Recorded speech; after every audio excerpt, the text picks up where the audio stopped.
சற்று முன்பு வந்து பிரபல சினிமா நடிகை வந்து ஒரு மிகப்பெரிய துயரமான சம்பவம் வந்து இப்போ நடந்ததுங்க. அதாவது நக்மா நடிகை நக்மா வந்து எல்லாருக்குமே தெரிஞ்ச நடிகை ஜோதிகா இவங்களோட சகோதரி என்று சொல்லப்பட்டு வருது.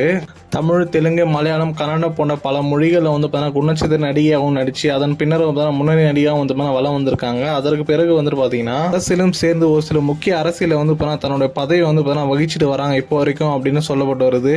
இப்படி இருக்கும் நிலையில வந்து இப்போ வந்து உத்தரப்பிரதேச மாநிலத்தை சாலை விபத்தில் வந்து படுகாயம் அடைந்து இப்போ வந்து மருத்துவமனை அனுமதிக்கப்பட்டிருக்காங்க அப்படிங்கிற ஒரு முக்கியமான தகவல் வந்து சமூக வலைதளம் பேசப்படுவது. அதனை அடுத்து இப்போது வந்து விரைவாக வந்து தன்னுடைய சகோதரி நக்மா அவர்கள் பார்ப்பதற்காக வந்து ஜோதிகா அவர்கள் மட்டும் அவருடைய கணவர் சூர்யா அவர்களும் விரைந்து இப்போ மருத்துவமனை அணுகியிருக்காங்க அப்படிங்கிற செய்தி வந்து விரைவாக செய்தியாக வந்து வெளிவந்துள்ளது. திருமணம் ஆகாத தன்னுடைய சகோதரிக்கு இப்படி ஒரு நிலைமை ஏற்பட வேண்டுமா சொல்லி தன்னுடைய சகோதரி ஜோதிகா அவர்களும் புலம்பிலிட்டு அது மட்டும் இல்லாமல் கதறுடன் சகோதரி மருத்துவமனைக்கு விரைந்திருக்காங்க அப்படின்ற செய்தி வந்து சமூக வலைதளம் ரொம்ப தீவிரமாக பரவப்பட்டு வந்துள்ளது. ஆரம்பத்தில் இருந்தே அதாவது தன்னுடைய சிறு வயதிலிருந்தே தமிழ் சினிமாவில் தன்னுடைய நடிப்பை வெளிக்காட்டி அதன் பின்னர் பல மொழியை நடித்து இப்போ வந்து முன்னணி நடிகை வெளிவந்துள்ள நக்மா அவர்களுக்கு இப்படி நிலைமை ஏற்பட வேண்டுமா சொல்லிட்டு மக்கள் மத்தியில் மிகவும் சோகத்திற்காக வெளிப்பட்டுள்ளது.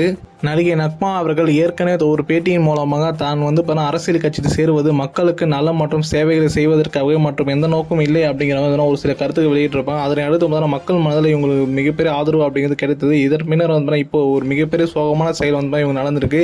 இதனை அறிந்த உடனே மக்கள் மனதில் ஒரு மிகப்பெரிய வருத்தத்தை ஏற்படுத்தியிருக்கு என்று சொல்லலாம். இப்படிப்பட்ட நக்மா அவர்கள் இப்போ சாலை விபத்தில் படுகாயம் ஏற்பட்டுள்ளது. அதனை அறிந்து உடனே மக்கள் மனதில் மட்டும் இல்லாமல் ஜோதிகா அவரின் குடும்பத்தினரிடையே அது மட்டும் இல்லாமல் அரசியல் கட்சிகளிடையே ஒரு மிகப்பெரிய வருத்தத்தை ஏற்படுத்தியுள்ளது. இதனை அறிந்த உடனே ஒரு சில திரைப்பிரபலங்கள் வந்து மருத்துவமனைக்கு விரைந்துள்ளார் அப்படின்னும் அவங்களுக்கு வந்து ஒரு திரைப்பிரபலங்களுக்கு ஒரு மிகப்பெரிய அதிர்ச்சி ஏற்படுத்தி இருக்கு அப்படின்னும் ஒரு சில செய்திகள் வந்து பேட்டி மூலமாக பிரபலங்கள் ஒரு சிலர் வந்து தெரிவிச்சுட்டு வராங்க. இந்த நிலைமையை பற்றி இதனை பற்றி செய்தி ஜோதிகா அவர்களும் தன்னுடைய இணைய பக்கத்தின் வழியாக வந்து செய்திகளை பரவிட்டு தகவல் சொல்லியிருக்காங்க அப்படிங்கிற செய்தி வந்து வெளியே வந்துள்ளது.